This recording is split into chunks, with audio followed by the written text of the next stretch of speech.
మర్చిపోతావేమో నువ్వు చేసిన ప్రార్థనలు. దేవుడు మర్చిపోడు. యాకోబు చేసిన ప్రార్థన ఎవరి కాళ్ళు వచ్చిన కర్ర పట్టుకొని వెళ్ళాడంట మామయ్య ఇంటికి. ఆయన చేసిన ప్రార్థన ఆయనే మర్చిపోయాడు. అడిగాడు ఆయన, ప్రభువా మరలా నన్ను దీవించి ఆశీర్వదించి కుటుంబంతోనూ ఆస్తితోనూ మేలుతో దీవించి నన్ను మరలా నా తండ్రి ఇంటికి తీసుకొస్తే ఇక్కడ నీకు బలిపీఠం కడతాను. మర్చిపోయాడు.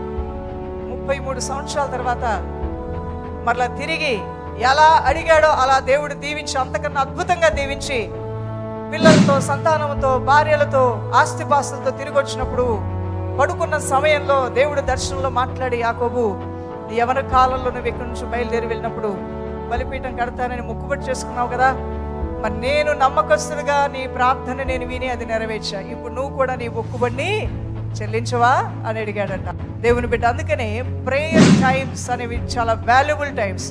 ఏ టైంలో ఏ ప్రార్థన చేయడానికి దేవుడు నిన్ను ప్రేరేపిస్తే ఆ ప్రార్థన చేసాయి. అదొక విత్తనం ఆ పొలంలో విత్తావు, ఆ పంట తిరిగి నువ్వే కోయిపోతున్నావు. ఎప్పుడో విత్తావు ఒక పంట ఉపవాస ప్రార్థనలో, ఎప్పుడో విత్తావు సండే ప్రార్థనలో, ఎప్పుడో ఒక మంచి విత్తనం ప్రార్థన విత్తనం విత్తావు నీ కుటుంబ ప్రార్థనలో, ఎప్పుడో కన్నీటితో మనసులో బాధ వేదన ఎక్కువైనప్పుడు ఏ చెట్టు కింద కూర్చున్నో, ఏ ఒంటరిగా కూర్చునో, ఏ శూన్యంలో నీకు చూస్తున్నా దేవునితో మాట్లాడావు. హృదయ వేదనలతో తండ్రి నాయనని ప్రార్థనలు చేశావు. అక్కడక్కడక్కడక్కడక్కడక్కడ గోల్డ్ విత్తనాలు నాటావు. దేవుని బిడ్డ నువ్వే మంచి పంట కోయబోతున్నావు అతి త్వరలో.